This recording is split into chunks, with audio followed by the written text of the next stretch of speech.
मुझे फांसी पर भी चढ़ा दोगे तो लालू यादव अपना आवाज बंद करने वाला नहीं है।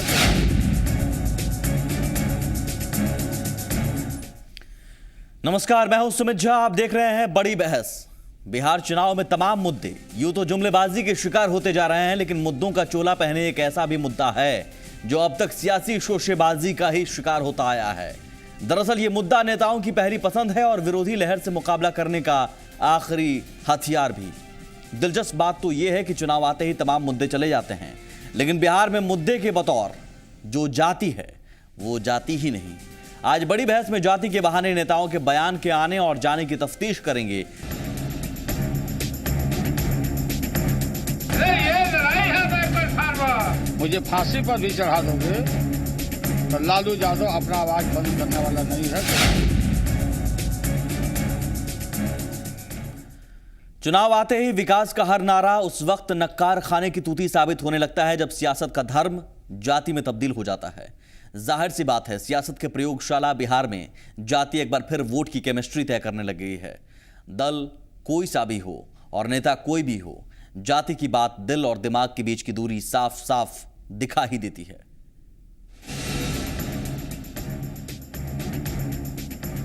ये लड़ाई है, मुझे फांसी पर भी चढ़ा दोगे तो लालू यादव अपना आवाज बंद करने वाला नहीं है।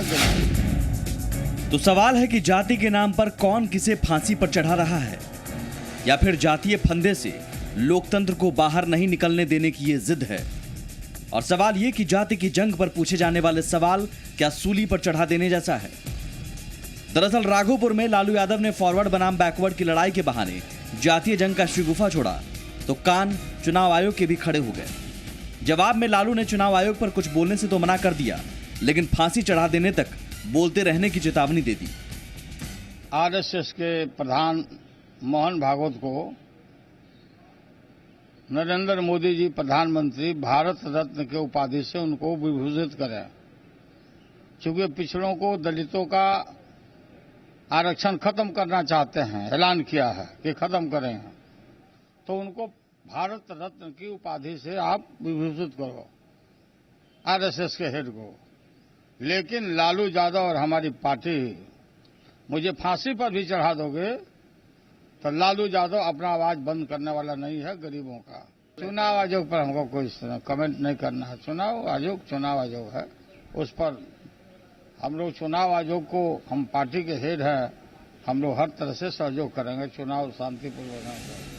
साफ है, आरएसएस प्रमुख मोहन भागवत के आरक्षण पर दिए बयान के बहाने बीजेपी को जाति की जंग में मात देने का मकसद है।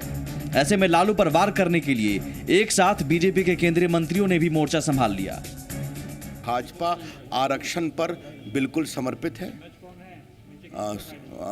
जो एससी हैं, जो एसटी हैं, जो पिछड़े हैं, वो अति पिछड़े हैं, उनके संवैधानिक आरक्षण उनके आर्थिक सामाजिक विकास के लिए जरूरी है।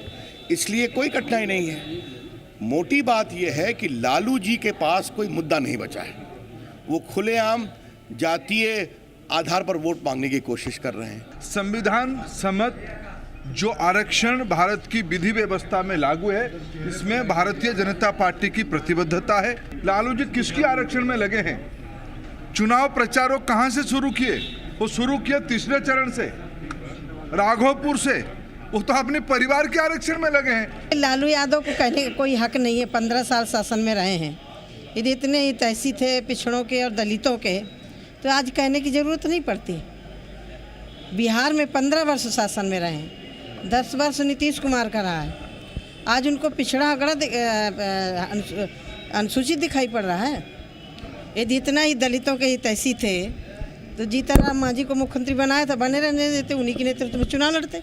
नरेंद्र मोदी जी बैठे चाय बेचने वाला का बेटा, और चाय बेचने वाला व्यक्ति देश के प्रधानमंत्री पर कुर्सी पर बैठा, जो उसी समाज से है।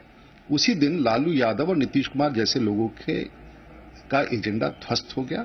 बेचैन है, लेकिन बिहार की जनता लालू यादव के इस पिछड़ों की राजनीति में नहीं पड़ने वाली। साफ है, लालू आरएसएस प्रमुख के बयान को बवाल का रूप देकर जाति की जंग के बहाने सियासी जीत का सपना देख रहे हैं। ऐसे में बीजेपी की कोशिश हर बार मोहन भागवत के बयान पर सफाई देकर विकास के मुद्दे को हवा देने की है। लेकिन सवाल है कि विकास की बहार बहाने का दावा करने वाले नीतीश भी क्या जाति के मुद्दे पर लालू यादव के एजेंडे के साथ हैं? ब्रजम पांडे के साथ ब्यूरो रिपोर्ट, जी मीडिया। और हमारे साथ बड़ी बहस में पैनल में जो मेहमान मौजूद हैं, सबसे पहले आपका उनसे परिचय करवा दें। नवल किशोर यादव हमारे साथ हैं, बीजेपी के विधान पार्षद। चितरंजन गगन साहब हमारे साथ हैं, आरजेडी के नेता। दानिश रिजवान साहब हमारे साथ हैं, हम सेक्युलर पार्टी के प्रवक्ता। और गुलाम गौस साहब भी जुड़ेंगे हमारे साथ जेडीयू के नेता के तौर पर। लेकिन सबसे पहले सवाल चितरंजन जी आपसे, आरजेडी की तरफ से अब क्या पक्ष है? चुनाव आयोग ने संज्ञान लेते हुए मामला दर्ज कर लिया है, यानी कि सीधे सीधे आप जाति के मुद्दे पर वोट को बटोरने की कोशिश कर रहे हैं। चुनाव आयोग का हम सम्मान करते हैं, लेकिन एक शिकायत जरूर चुनाव आयोग से है। जब भी जाति का मुद्दा रामकृपाल जी बोलते हैं, पप्पू यादव जी बोलते हैं, तो उस पर संज्ञान नहीं लिया जाता है। भाजपा के अन्य नेता बोलते हैं, चाहे वो अमित शाह हों, प्रधानमंत्री भी जातिवाद की बात बोलते हैं, उन लोगों पर संज्ञान नहीं लिया जाता है। आपका आरोप है कि चुनाव आयोग पक्षपात कर रहा है? आरोप नहीं है, लेकिन अफसोस जरूर हमको है कि चुनाव आयोग को थोड़ा इन लोगों पर भी नजर रखना चाहिए। सर, अगर ऐसा आरोप है तो नजर तो रखी गई। सुशील मोदी पर भी मामला दर्ज हुआ, लैपटॉप और टीवी बांटने के आरोप में। आचार संहिता का उल्लंघन तो हुआ। लालू जी पर जो आरोप लगाया गया जातिवाद का, कि यहाँ जो जातिवाद के रूप में समाज को बांटना चाहते हैं, लेकिन यही जातिवाद की भाषा, यही यादव की बात रामकृपाल जी उठाए हैं, यही जातिवाद की बात पप्पू यादव जी उठाए हैं। चलिए, मैं उनसे भी सवाल करता हूं, उनका भी पक्ष लूंगा, लेकिन आप अपना पक्ष बताइए ना। आप बांट रहे हैं क्या? आप जाति के मुद्दे पर वोट बटोरने की कोशिश कर रहे हैं? बांट नहीं रहे हैं। देखिए, उसको गलत ढंग से इंटरप्रेट लोग कर रहे हैं। चुनाव आयोग ने अब संज्ञान लिया है। विकास को हम जातीयता से अलग नहीं कर सकते हैं। जाति एक सच्चाई है, और कौन नहीं जानता है कि जो महादलित है, जो आज कहाँ है, अति पिछड़ा आज कहाँ है, तो उसको हम अलग नहीं कर सकते हैं। और एक चीज अभी नहीं, जातीयता का जो मामला आया, लालू जी जो बोले, बोलने के लिए बाध्य किया गया। अभी मोहन भागवत जी का बयान आया आरक्षण पर, उसके बाद उनके और जो सहयोगी हैं एनडीए के, शिवसेना हैं, और उनके जो अनुषांगिक संगठन हैं, उनके द्वारा जो उसके पक्ष में बयान आया, भाजपा के भी एक एमपी का बयान आया, तो इससे एक जो शंका हम लोगों के दिल में पहले से थी, और वह शंका सामने साकार हो गई। आरएसएस से ये अलग अपने को नहीं कर सकते। ये दोहरा चाल जो है, दोहरा चरित्र, एक तरफ विकास की बात करते हैं, दूसरी तरफ जातीय और धार्मिक आधार पर समाज को बांटने का इनका पुराना चितरंजन जी, मैं बाकी मेहमानों के पास जाऊं, लेकिन उससे पहले, जाति एक सच्चाई है, ठीक है, आपने कह दिया जाति एक सच्चाई है, लेकिन क्या जाति की सच्चाई इस तस्वीर के रूप में हम देखें कि जाति की सच्चाई अगड़ों पिछड़ों की लड़ाई के रूप में देखा जाए? जाति की सच्चाई है तो पिछड़े हैं, हम उन्हें आगे लाएंगे, हम उनका विकास करेंगे, और उनके विकास के लिए हम क्या करेंगे ये आप बताते हैं। आप उन योजनाओं का जिक्र करते हैं, आप अपने विजन के बारे में बात करते हैं। आप कह रहे हैं कि अगड़ों पिछड़ों को लड़ा दो, अगड़ों पिछड़ों के बीच की लड़ाई है।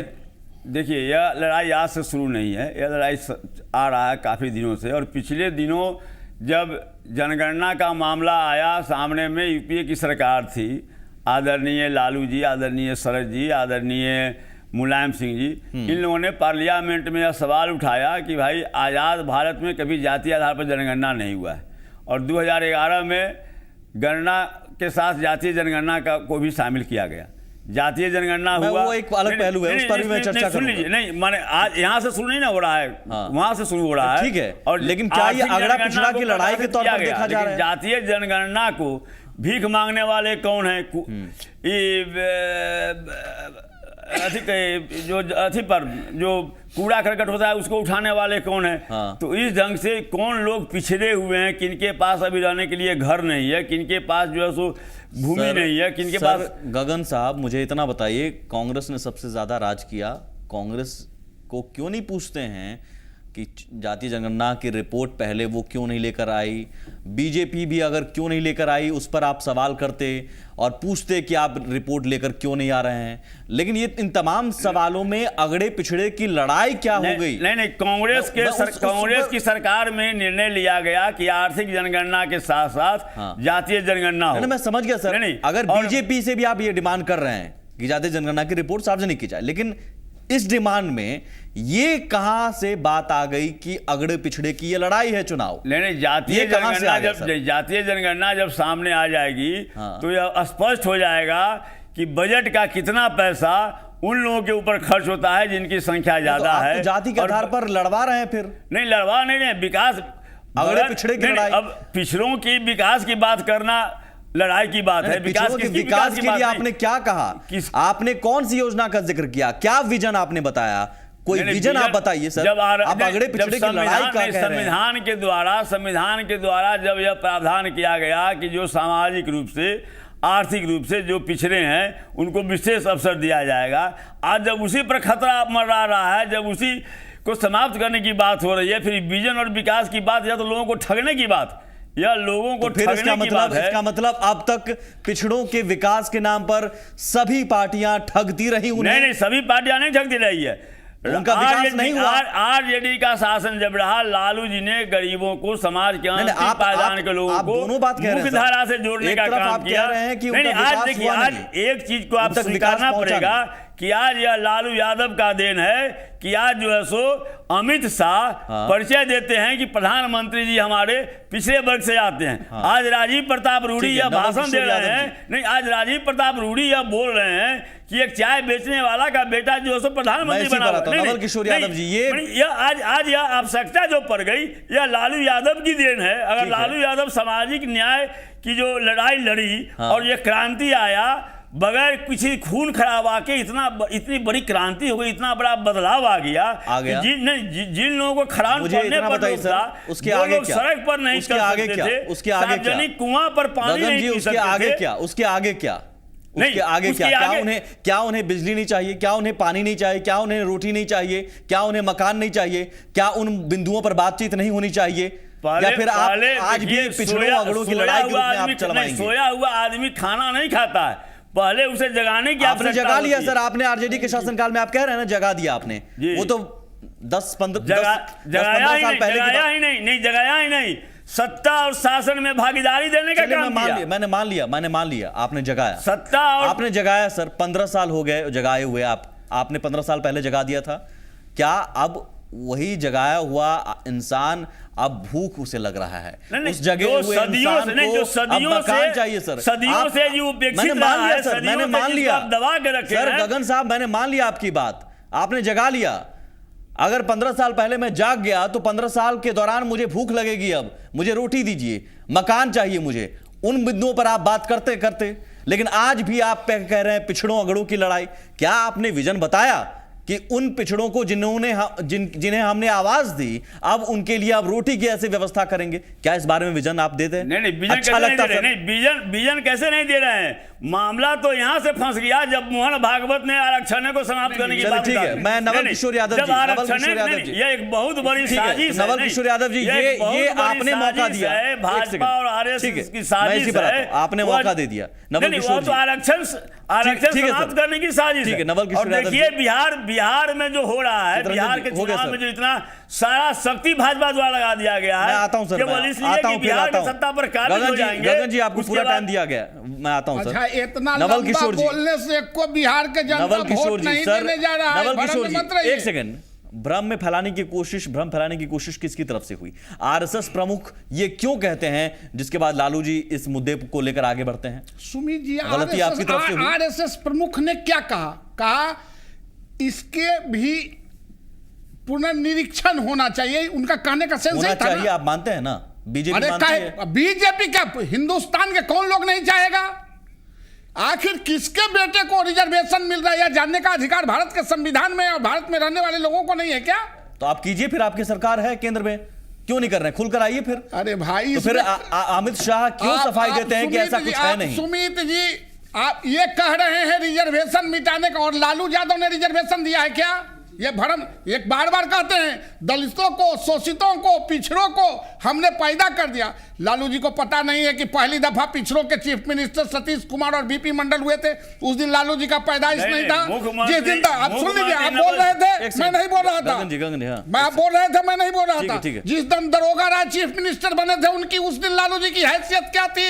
जिस दिन कर्पूरी ठाकुर बिहार के मुख्यमंत्री बने थे उस दिन हैसियत क्या थी? भोला पासवान शास्त्री 3 बार बने, उनके समय उनकी हैसियत क्या थी? मैं पॉइंट पर आऊं। इनका तर्क है कि आपने आरक्षण वाले बयान दिए जिसके बाद हमें मजबूरन इस तरह की बातें कहनी पड़ी। एक सेकंड, सवाल सुन लीजिए। आप आरक्षण वाले बयान पर आरएसएस प्रमुख कह रहे हैं कि फिर से समीक्षा की जरूरत है, तो वो समीक्षा किस तरह होनी चाहिए, किस दायरे में होनी चाहिए? आपकी तरफ से क्यों नहीं स्पष्ट किया जा रहा है? प्रधानमंत्री क्यों नहीं स्पष्ट कर रहे हैं, या फिर क्यों नहीं कह रहे हैं कि नहीं कोई समीक्षा नहीं होनी चाहिए? सीधे उनके बयान को काट दीजिए। आप भ्रम क्यों फैला रहे हैं? सुमित जी बात देखिए, दर्द पेट का, दवाई दांत का। हाँ। पेट में दर्द हो तो दवाई, दांत के दर्द का दवाई नहीं चलता है, दोनों के अलग अलग। इनका पेट पीड़ी वो नहीं है, इनका पेट पीड़ी है कि जो 15 साल उन्होंने सत्ता चलाया लालू यादव और राबड़ी देवी ने, 10 साल नीतीश कुमार ने, और 27 महीना कर्पूरी ठाकुर जी का छोड़ के और 1 आध साल छोड़ के, जो लगभग 54 साल, 55 साल, 58 साल इस देश में हुकूमत करने वाले सवाल का जवाब नहीं है सर। आप सुन, मेरे सवाल का जवाब नहीं, मैं सीधे सीधे आरएसएस प्रमुख के बयान पर आ रहा हूं। उस बयान से आप सीधे नकारिए, अपने आप को अलग कीजिए, या फिर आप मानिए कि हाँ वो बयान है। सुमित जी, दोनों के भाव में फर्क है। मैं कह रहा हूं कि किसी ने रिजर्वेशन को खत्म करने की बात, मैं यह कह रहा हूं तो आप समीक्षा कीजिएगा, आपकी सरकार कीजिएगा। सुमित जी, आप जितना इनको आप बोलने का अवसर देते हैं हमको दीजिए ना, आप सुनिए तो मेरी बात, पूरा मौका मिलेगा। आप ये बताइए, इनसे जरा पूछिए, गुलाम गौर जी हैं कि जिस दिन बिहार में आरक्षण लागू हुआ था, 27.5% कर्पूरी ठाकुर जी ने किया था, उस दिन हमारी समर्थन के सरकार थी कि नहीं? सर, मैं पास्ट में नहीं, प्रेजेंट और फ्यूचर में जाना चाह रहा हूं। कमीशन बना तो मंडल कमीशन के कॉमन एजेंडा में हम इसके साथ थे कि नहीं? अरे किए क्या है?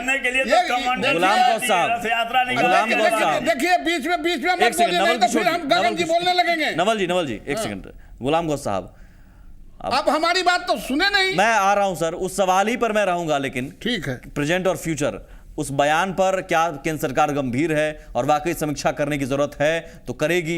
ये भ्रम अगर फैला हुआ है और इस भ्रम का फायदा अगर आपके मुताबिक विरोधी उठा रहे हैं तो आप स्पष्ट कीजिए गुलाम गौस साहब। लेकिन सवाल है कि जाति के मुद्दे पर फिर आ गया। आप कह रहे हैं गुड गवर्नेंस हमारे पास, कानून का राज, और ये इन तमाम मुद्दों को लेकर आ रहे थे आप। कहाँ गया वो मुद्दा? अगड़े पिछड़े की लड़ाई अब हो गई आपका मुद्दा। गुलाम गौस साहब, ये अगर पिछले की बात नहीं है, ये तो कड़वा सच है कि लालू जी कह रहे हैं। नहीं, लालू जी क्या पूरा देश समझता है इस बात को। जाति एक कड़वा सच है, और आप बोलने नहीं देते, बड़ा दिक्कत है सर। मैं इतना बड़ा सच है कि इस देश में धर्म परिवर्तन हो जाता है, धर्म बदल जाता है लोग का, जाति नहीं बदलती है। उधर धोबी रहता है तो इधर भी धोबी हो जाता है, उधर नाई रहता है तो इधर भी नाई हो जाता है। तो इस कड़वे सच को कोई नकार नहीं सकता है। इसमें अगर बहुसंख्यक जो है पिछड़ा है, अगर उसके कोई भलाई की बात करता है, दूसरे को पेट में दर्द क्यों होता है? अच्छा ठीक है, भलाई की बात हम क्यों नहीं सकता बहुसंख्यक के हाथ में जानी चाहिए?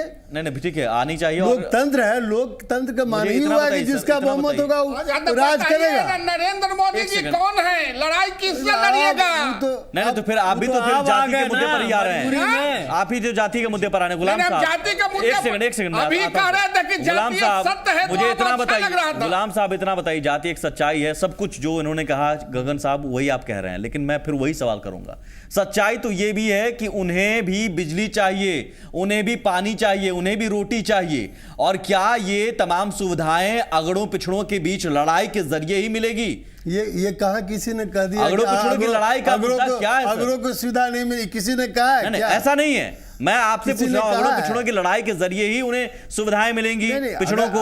अगर शोषित वंचित दलित तबका 90% है तो क्या उसका नेता उसको जगाने का काम नहीं करेगा? तो क्या उनको दूसरों के रामो कर्म पर छोड़ जगाने की कोशिश? आप जैसे चाहिए वैसे राज जगाने की कोशिश, आज आरक्षण हटाने की बात कर रहे हैं, एक सेकंड गुलाम साहब, जगाने की कोशिश ये कहकर कि आप अगड़ों के खिलाफ लड़िए, अगड़े पिछड़ों के खिलाफ लड़िए और एक दूसरे के खिलाफ लड़ के जागिए। अगला पिछड़ा पे लड़िए, उधर कभी पत्नी को बैठाइए, कभी बेटा को बैठाइए, कभी साला को बैठाइए, कभी सरहद को बैठाइए, कभी पीए को बैठाइए, कभी टैक्स समझाने वाला को बैठाइए। एक सेकंड गुलाम साहब, दानिश रिजवान, मैं जल्दी से 30 सेकंड, क्योंकि मुझे पता है आप जल्दी समेट लेंगे, ब्रेक पर जाऊंगा मैं, आप मेरी मजबूरी समझते होंगे, पत्रकार रहे हैं।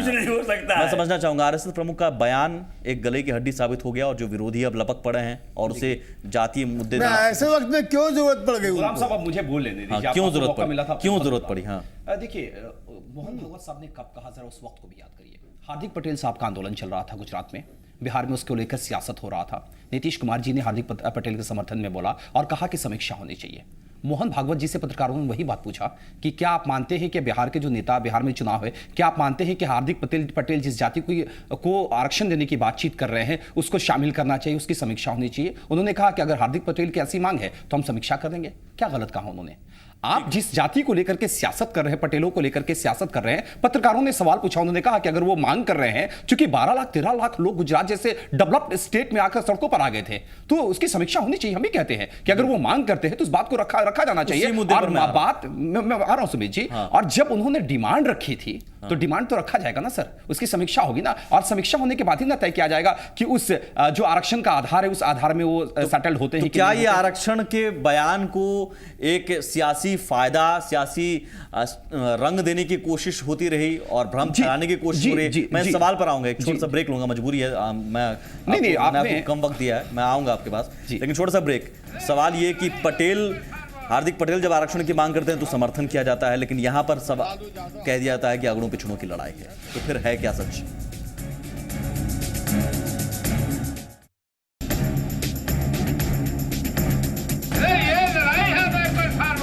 मुझे फांसी पर भी चढ़ा दोगे तो लालू यादव अपना आवाज बंद करने वाला नहीं है।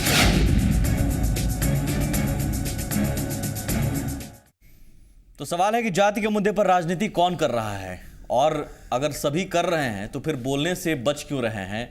मुंह पर विकास और दिल में जाति। दानिश साहब, एनडीए क्या, बीजेपी क्या, हम पार्टी क्या जाति की राजनीति नहीं करती? देखिए, कहीं से जाति का आरोप अगर हमारे ऊपर लगाया जाता है, बार बार मैं लगातार सुन रहा हूं कि लालू प्रसाद यादव जी कह रहे हैं, नीतीश कुमार जी कह रहे हैं कि एनडीए की तरफ से यह कहा जा रहा है कि आरक्षण खत्म कर देंगे। मैं चुनौती देता हूं आपके मंच से, जिप्रवैया के मंच से, अगर हिम्मत है तो महागठबंधन के कोई नेता अगर इस तरह का कोई बयान एनडीए के नेता का दिखा दे कि हमने आरक्षण खत्म होने की बात कही है, तो मैं राजनीति से संन्यास ले लूंगा।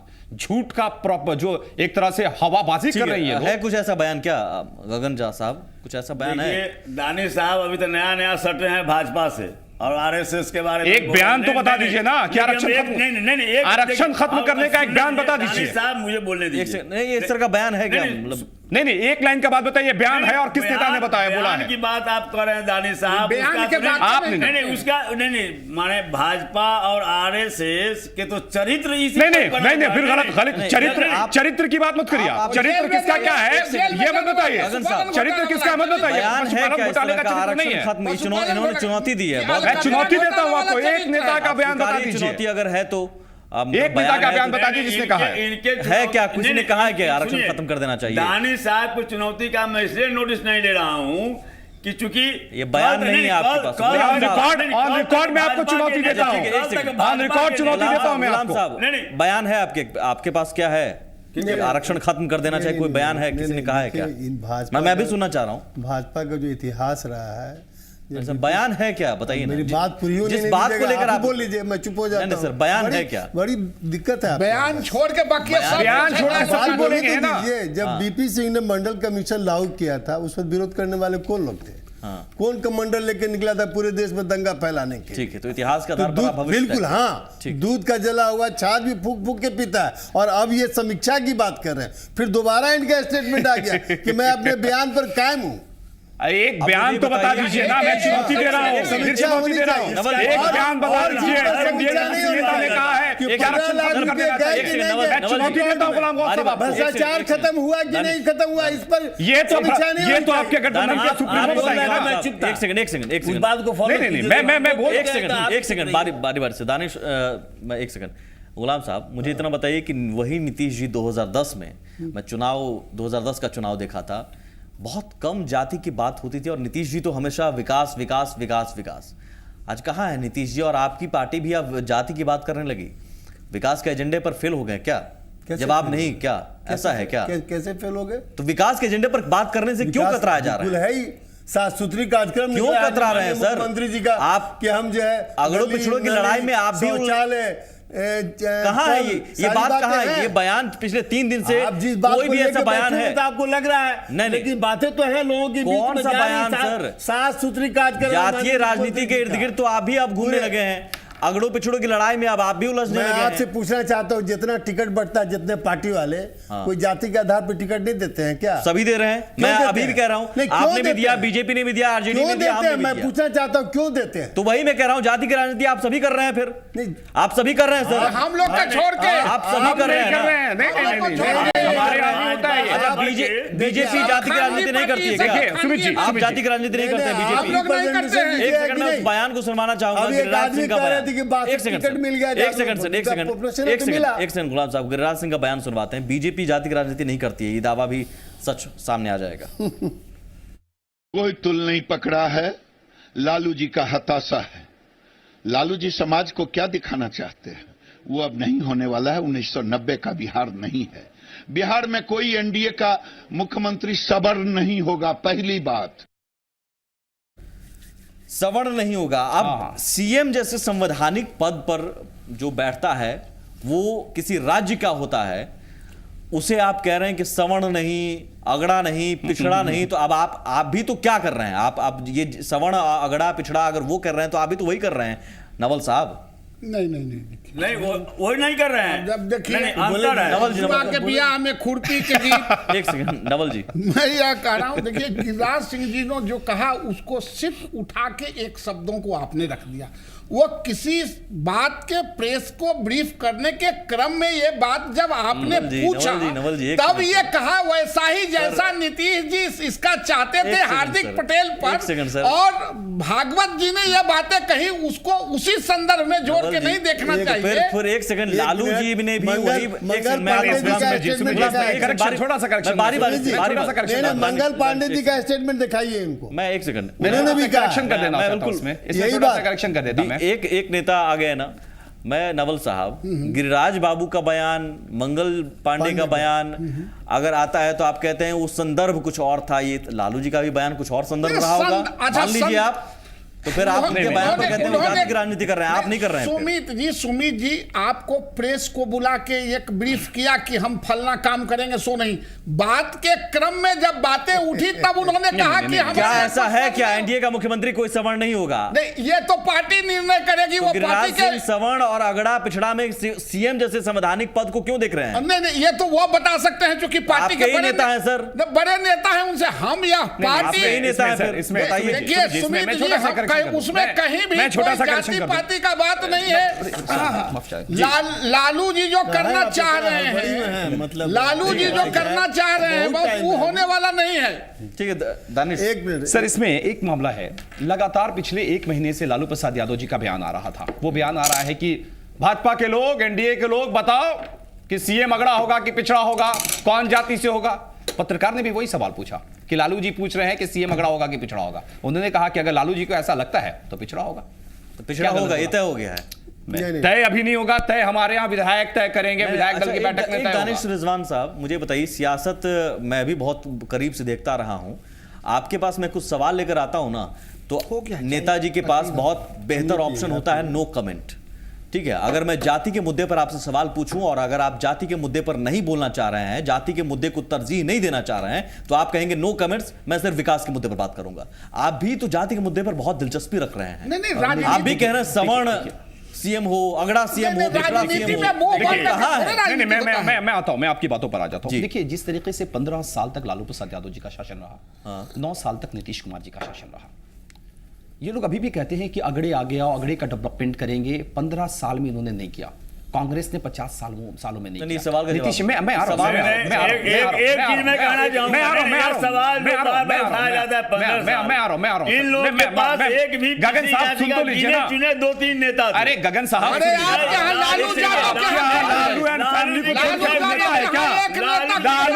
फैमिली को को कोई छोड़ के गया है क्या? आपका आप क्या लालू यादव एंड कंपनी को छोड़ के बुलाया है क्या? गगन जी हमारे एक सवाल पूछा गया यार हम किस बात सर, एक सवाल पूछा गया बहुत लालू बढ़िया। यादव को हम लोगों ने बनाया है, लालू यादव हमको नहीं बनाया। जब तक लालू एक यादव के सेकंड, साथ थे नवल तो जी, थे, हम लोग नवल जी, छोड़ दिए नवल तो जी। आज बिलाल सर, के तरह नीतीश कुमार के सर पैर पर जाति के मुद्दे पर आत्मसमर्पण कर रहे हैं। आपने किसको बनाया, कौन किसको बनाया, ये छोड़ दीजिए। जनता सबको बनाती है और जनता सबको नीचे उतारती है, ये तय मानिए। देखिए, दानिश साहब, मैंने आपसे सीधे पूछा कि जाति के मुद्दे पर अगर आप बोल रहे हैं, लालू जी के बात को काट रहे हैं, तो ये बोलने की जरूरत है। देखिए, मैं कि एनडीए का सीएम अगड़ा होगा, पिछड़ा होगा, आप फिर कौन सी राजनीति कर रहे हैं? मैं आ रहा हूँ सर। देखिए, आप जरा 1945-46 की तरफ में आपको लेके सर इतना मैं लेके चलता, मैं बता रहा हूँ आपको। बाबा साहब भीमराव अम्बेडकर ने कहा था सर, कि मैं जब उसी तक सवाल पर आइए, जब दानिश तक साहब, देश के पिछड़ी भटकिए जातियों मत, का भटकिए मत, मैं नहीं भटकूंगा, मैं नहीं तब भटकूंगा। तक देश का विकास नहीं होगा। आप भी वही कर रहे हैं, आप भी वही कर रहे हैं, और उसी आधार पर आरक्षण की बात आप भी वही कर रहे हैं, जाति की राजनीति नहीं, हम आप भी कर विकास रहे के- हैं, मैं आप भी कह रहे हैं सवर्ण सीएम मैं नहीं चाहता होगा। हूं कि अगड़ा डेवलपमेंट होना चाहिए अति पिछड़ों का, सर, पिछड़ों का, दलितों का। नहीं ठीक है, मैं आप कहते कि अति पिछड़ों अगड़ों का विकास करने वाला, सभी का विकास करने वाला सीएम होगा। वही तो आप कह रहे ये ना। कह रहे हैं कि सवर्ण सीएम नहीं वही तो होगा, कह रहे पिछड़ा ना। सीएम होगा। अब ये कह रहे हैं क्या गिरिराज बाबू? आपने बयान ठीक से सुना नहीं सर। मैंने सुना सुनिए, बात के संदर्भ में कहे अकेला से प्रेस संदर्भ कॉन्फ्रेंस लालू जी के करके बयान का भी सुनाए। कुछ और होगा। तब आप विरोध करते हैं उस मुद्दे पर किसी और के खिलाफ। तो गुलाम मंगल साहब, पांडे जी का भी स्टेटमेंट दिखा नहीं ठीक है, वो सुना दिया मैंने। एक गुलाम साहब, जिम्मेदार केंद्रीय बुरा बाल मंत्री का- साफ करो वाला भी नहीं, स्टेटमेंट नहीं, दिखा दीजिएगा लालू प्रसाद यादव जी एक का। सेकंड। एक केंद्रीय मंत्री जिम्मेदार आदमी कहता है कि अब जो है स्वर्ण जो है मुख्यमंत्री नहीं होगा। इनके पार्टी प्रेसिडेंट जो है क्या नाम है, पांडे जी, उनका मंगल पांडे जी का स्टेटमेंट आया है, निकाल के देखिए आप। उन्होंने भी इसी तरह की बात कही हाँ, है। ठीक है। तो ये इनके सामने व्यवस्था हो गई है, ये खुशी से नहीं कर रहे हैं। ये जानते हैं कि क्या ये सामाजिक मान लिया परिवर्तन जाए? हो चुका है। तो गुलाम साहब, क्या ये मान लिया जाए फिर अब तक? क्योंकि बातें ये थी कि कौन जाति की राजनीति नहीं कर रहा है, सभी कर रहे हैं।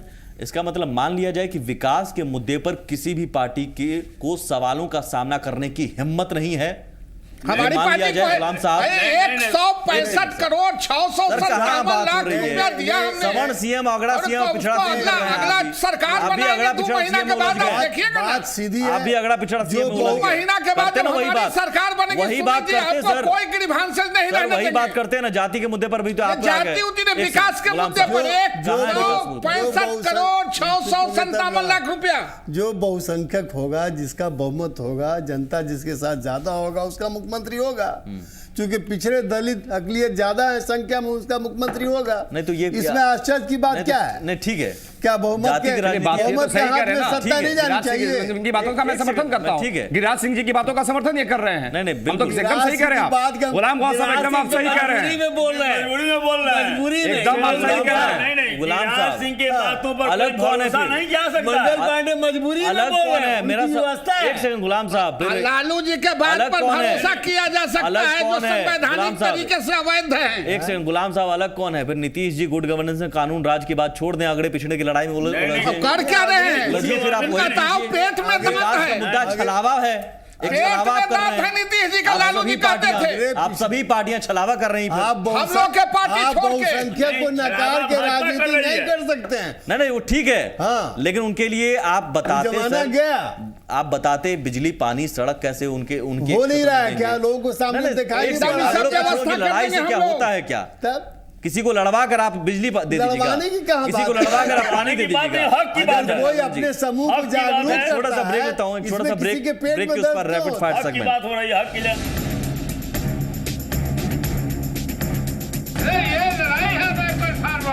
मुझे फांसी पर भी चढ़ा दोगे तो लालू यादव अपना आवाज बंद करने वाला नहीं है।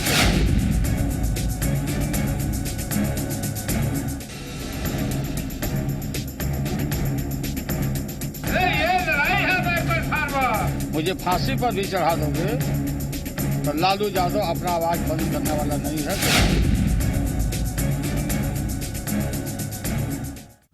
और अब रैपिड फायर सेगमेंट में दोनों गठबंधन के नेता हैं हमारे साथ और दोनों गठबंधन एक दूसरे से सवाल पूछे और अपने आप को डिफेंड करे इस लिहाज से कि जाति की राजनीति वो नहीं कर रहे हैं और सामने वाले कर रहे हैं। मैं चाहूंगा महागठबंधन की तरफ से पहले सवाल आए। सर गुलाम गौस साहब और गगन साहब, आप दोनों कैसे तय कीजिए और इनसे पूछिए सर कि जाति की राजनीति ये कर रहे हैं और आप नहीं कर रहे हैं, बता दीजिए। दर्शकों को सवाल पूछकर। गुलाम साहब, नहीं, जाति की राजनीति हम लोगों ने कभी नहीं किया। ये कैसे कर रहे हैं, सवाल पूछ सकते हैं आप इनसे। अब ये कैसे कर रहे हैं, इससे बड़ा सबूत और क्या हो सकता है कि इनको क्या आवश्यकता पड़ गई कि भाई बोलना पड़ा कि मैं भी अति पिछड़ा का बेटा हूँ, जबकि गुजरात में अति पिछड़ा, एक मिनट, सवाल किससे गुजरात में अति पिछड़ा होता ही नहीं है। सवाल किससे है? सवाल यही गठबंधन के साथियों से हैं जो बैठे हैं। कौन जवाब देंगे? देखिए, मैं इसमें एक चीज स्पष्ट कर दूं कि लगातार लालू प्रसाद यादव जी और नीतीश कुमार के द्वारा ये बोला जा रहा था कि सिर्फ और सिर्फ भारतीय जनता पार्टी स्वर्णों की पार्टी है, एनडीए स्वर्णों के लिए है। तो हमने ये बताने का काम किया, हमारे नेता ने बताने का काम किया कि हम स्वर्ण नहीं, हमारे यहाँ अति पिछड़ा भी प्रधानमंत्री बन सकता है। हमने बताया और देश की जनता को बता दिया। ये गुमराह करने की कोशिश कर रहे थे और हमने इस बात को स्पष्ट कर दिया कि हमारे यहाँ जाति का मामला नहीं है, हमारा एकमात्र एजेंडा है भारत का विकास हो, राज्यों का विकास हो। ठीक है, अब एनडीए की तरफ से एक सवाल, एनडीए की तरफ से एक सवाल आपकी तरफ से लीजिए। एक चीज ये बताए कि क्या अति पिछड़ा में सिर्फ एक जाति विशेष को ये लोग मानते हैं या अति पिछड़ा तमाम समाज के लोग हैं? एक इनका आरा का एक कार्यकर्ता था, 30 साल तक अति पिछड़ा कार्यकर्ता, 30 साल तक उसने झोला ढोने का काम किया, लेकिन जब टिकट देने की बात आ गई तो एक जाति विशेष के लोगों को ही अति पिछड़ा माना गया और 62 की संख्या में उस जाति के लोगों को टिकट दिया गया। क्या वही जाति अति पिछड़ी जाति में? कौन जवाब देगा? एक मिनट, ये आप दुरुस्त कर लीजिए कि जिस जाति की तरफ आप इशारा करें वो अति पिछड़ा न है ही नहीं। नंबर एक, तो अति पिछड़ा है। मैं भी इशारे ही में बोल रहा हूँ क्योंकि आपने नाम नहीं लिया, शायद नवल जी की वजह से नाम नहीं ले रहे होंगे डर से। नवल जी ही आते हैं उस जाति में, तो ये अति पिछड़ा में है ही नहीं जादव भाई लोग। अति पिछड़ा में 120 जाति से शायद ज़्यादा है अब आज की तिथि में जो अति पिछड़ों की श्रेणी में आते हैं। उन लोगों को दे दिया गया है, समुचित हिस्सेदारी दी गई है व्यवहारिकता के आधार पर। जहाँ कहीं कितने सीट दिए वही तो मैं पूछ रहा हूँ। 25-30 सीट दिया गया है, 30 सीट। अगर फीसदी में देखें तो मेरे ख्याल से कम है। देखिए, एक व्यवहारिक दृष्टिकोण ये भी देखा जाता है, टिकट देने की तो बात हो जाती है कि कहाँ तक उम्मीदवार कामयाब हो, उनको मौका दिया जाता है, लेकिन प्रतिनिधित्व इस बात के लिए कम है। हाँ, कम, इसको और बढ़ाया जाएगा, बढ़ाया जा सकता। हम लोगों ने बहुत सारे को एमएलसी बनाया, राज्यसभा का सदस्य बना के भेजा। ठीक है, मैं आप लोगों की तरफ से एक सवाल चाह रहा हूँ, महागठबंधन की तरफ से। अब बोलिए गगन साहब। देखिए, ये लोग कहते हैं, इनके राष्ट्रीय अध्यक्ष अमित शाह परिचय दे रहे हैं प्रधानमंत्री के उम्मीदवार को कि अति पिछड़ी जाति से आते हैं, आज वो प्रधानमंत्री पद पर हैं। शायद पहली घटना ऐसी है कि किसी प्रधानमंत्री का परिचय एक जाति के सीमा में बांध कर दिया जा रहा हो। नवल जी बहुत देर से चुप है सर। बोलिए ना। दानिश जी दे रहे हैं, काम करिए रहे हैं तो प्रधानमंत्री साहब को बीजेपी में शामिल कर लीजिए। जब प्रधानमंत्री मनमोहन सिंह बने थे तो लालू प्रसाद यादव जी ने चीख के कहा था कि मोहम्मद अली जिन्ना ने कहा था कि देश आजाद होने के 100 साल तक कोई अल्पसंख्यक प्रधानमंत्री बनेगा नहीं बनेगा, और हमने एक सरदार को प्रधानमंत्री बना के दिखला दिया। ये उस वक्त लालू प्रसाद जी ने कहा था। उस वक्त कहां थे ये लोग? उस वक्त लालू प्रसाद। अल्पसंख्यक और जाति दोनों दो चीज है। अल्पसंख्यक का सवाल जो आप उठा रहे हैं, नहीं अब देख लीजिए, गुड़ खा के गुड़गुल्ला से पढ़े। अब जरा हमको बोलने दीजिए। देखिए, आप लोग बोल रहे थे, मैं सुन रहा था। अगला सवाल आप ही करिए। मैं सवाल करूं जी? अच्छा, जरा ये बताइए कि लालू यादव जी ने अपने राजनीति में विनायक यादव, देवेंद्र यादव, गजेंद्र प्रसाद, हिमांशु, भोला यादव, महेंद्र यादव, अनूप लाल यादव, रंजन यादव, शरद यादव, रामकृपाल यादव, तमाम यादवों को हटा के जैसे कोई वृक्ष को लगाने के बाद रोज हिला हिला के देखा जाता है कि जड़ कहीं अंदर न चल जाए, उसको हटा के यदुवंशियों में क्या मैसेज देना चाहते थे कि बेटा ही सिर्फ मेरा सक्षम है? गगन साहब देखिए, अब रामकृपाल जी भी बोलने लगे हैं, रंजन जी भी बोलने लगे हैं, लेकिन रंजन जी को मैं जानता हूं, मैं पटना यूनिवर्सिटी का छात्र नेता था और रंजन जी क्या वहां से डिमोन्स्ट्रेटर थे। रामकृपाल जी हमारे मित्र रहे हैं और नवल जी भी बढ़िया से जानते हैं कि रामकृपाल जी की क्या स्थिति थी। क्या लालू जी कौन धन सेठ के बेटा थे? अरे लालू जी यादव से बढ़िया स्थिति तो सबका था। रामकृपाल जी को अगर जो है सो भाजपा लाकर उनको जो है सो केंद्र का मंत्री बनाया तो यह लालू यादव, भाजपा ने तो लालू जी को भी केंद्र में बिहार का मुख्यमंत्री बनाया था। बना दिया भाजपा ने ही 90 में लालू जी को मुख्यमंत्री बनाया था। लालू यादव का देन है कि लालू यादव तो अगर पिछड़ों आगड़ों की इतनी आप लड़ाई की बात कर रहे हैं, पिछड़ों की चिंता की बात है। तो हमारे सवाल का तो जवाब दिए नहीं। टिकट बंटवारे का मुद्दा, एक मिनट, लालू प्रतिनिधित्व का मुद्दा हो है कि आज 62 टिकट आपको जादव भाई को मिल भरम गया। में मत रहिए, जब लालू समझ रहे यादव हैं? नहीं थे तो हाँ। विखंडित बिहार में 83 एमएलए ज्यादा हुआ करते थे। नहीं, कभी आप नहीं, भरम मत आंकड़ा कीजिए। सुधार लीजिए, गुलाम एकदम साहब, एकदम विखंडित 83 हुआ है, एमएलए हुआ करता 83 था। यादव, इधर लालू यादव के आने के बाद भाजपा को याद है नब्बे के टिकट बाद- देती थी। आ गई बात, भाजपा आ गई बात, भाजपा को याद इसलिए है आप भरम टिकट मत देती थी। फैलाइए। दर्शकों, और इसके लालू सामने ये यादव बात आ ने- गई। सुमित जी, लालू लालू यादव मैं जी यही ने क्लोज टिकट कर रहा दिया हूं। है। मैं- सुमित जी, एक मिनट, जी। जो टिकट दिया उसका क्या कारण है? जो स्टेज से पैर पकड़ रहे थे जादव का, हमने साथ रहे ना, हमको वोट दोगे ना, छोड़ोगे नहीं ना। तो इनको लगा कि ऐसा ना कि सब जादव भाग गया है तो सब जगह रोपनी कर देते हैं जादव का वोटवा भारतीय जनता पार्टी के तरफ नहीं आपने जाए। भी तो बांटने की कोशिश की। नहीं, हम कोई बांटने की आपने कोशिश भी तो नहीं बांटने किया की है। कोशिश की। हम उसको एनडीए बांटने की हमेशा बात जोड़ने नहीं की किया। राजनीति करता है। दरअसल सुमित जी, बहस के जो समाज को जोड़ते हैं, हमने उम्मीद जोड़ने की, की सियासत एक सेकंड, है। ठीक है सर, समाज को तोड़ने बहुत की- शुक्रिया समाज को गुलाम साहब, बहुत शुक्रिया नवल जी, बहुत शुक्रिया आपका, और गगन साहब आपका बहुत शुक्रिया, दानिश साहब बहुत शुक्रिया। मैं बहस की शुरुआत में हमने उम्मीद की थी कि आज बहस की आखिर तक हम कम से कम बिजली पानी सड़क पर चर्चा करते करते बहस को ख़त्म करेंगे, लेकिन देखिए यादव ब्राह्मण पर बहस ख़त्म हो रही है। दरअसल यही जाति एक सच्चाई है सियासत में, और इसलिए हम कह रहे हैं कि सियासत के डीएनए से जाति जाति नहीं, लेकिन अगर आप चाह लें तो जाति का मुद्दा कमज़ोर पड़ सकता है और विकास का मुद्दा हावी रह सकता है। बहुत शुक्रिया, बड़ी बहस देख रहे थे आप, नमस्कार।